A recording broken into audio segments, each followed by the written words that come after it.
Alors ce que l'on va faire maintenant, c'est je vais te montrer les 10 étapes que j'utilise moi de mon côté pour faire un tutoriel que j'appelle professionnel. Donc chacune des étapes va t'aider à travailler beaucoup plus rapidement, c'est-à-dire que si tu prépares très bien ton travail à l'avance, en fait ton shooting va être beaucoup plus rapide, beaucoup plus efficace et surtout le plus important pour toi, c'est la partie montage. C'est certainement là où tu vas peut-être passer le plus de temps, t'arracher le cheveu à essayer de le refaire encore et encore.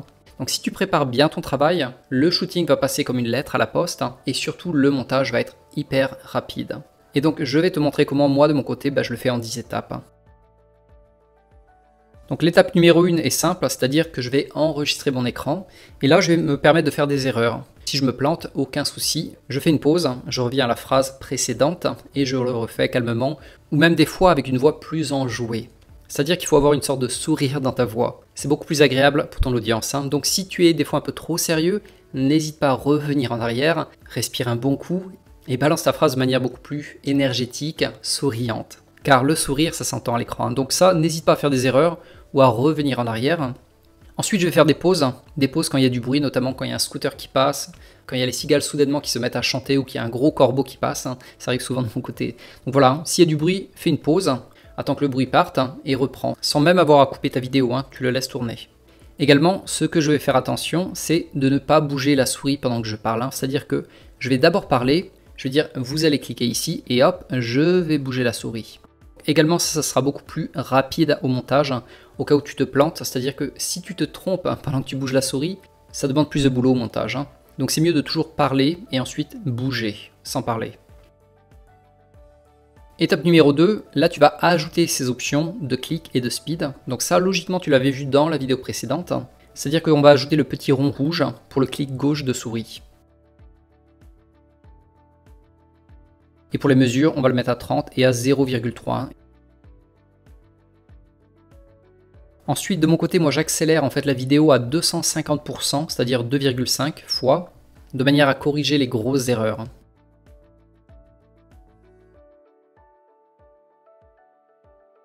Tu vas également mettre ta vidéo sur Fit to Visible, donc pour que ça couvre l'écran complet.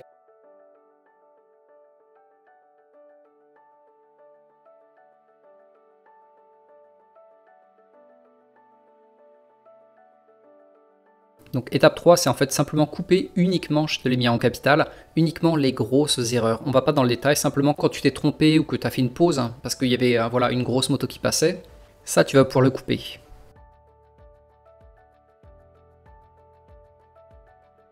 Étape numéro 4, là tu le remets à la vitesse normale, soit 1, donc c'est la vitesse normale, soit légèrement accéléré pour dynamiser ta voix. Et finalement tu vas séparer la vidéo, donc la bande vidéo et la bande audio. Et pour ça, tu vas sur la bande vidéo, tu fais un clic droit et tu peux les séparer. Ensuite on va couper tous les sons blancs, c'est-à-dire que quand tu parles pas, que tu fais un geste, pour éviter les bruits de fond, moi je coupe le son.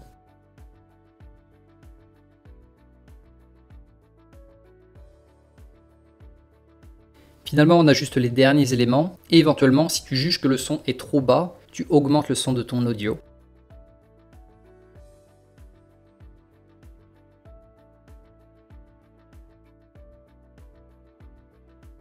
Étape numéro 7, on va ajouter un petit titre pour séparer les parties. Surtout quand tu as des vidéos qui commencent à faire environ 5 minutes, c'est bien de marquer par exemple étape numéro 1, blablabla, et hop, tu mets une petite transition, et là tu filmes.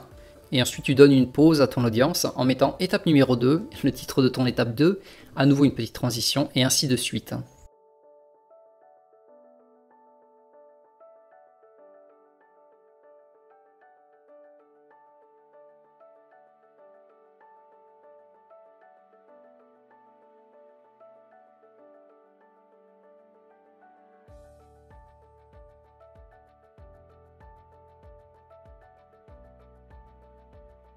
Finalement, on va ajouter de la musique et on va baisser le son de la musique tout à la fin, de manière à ce que ça ne soit pas une rupture violente.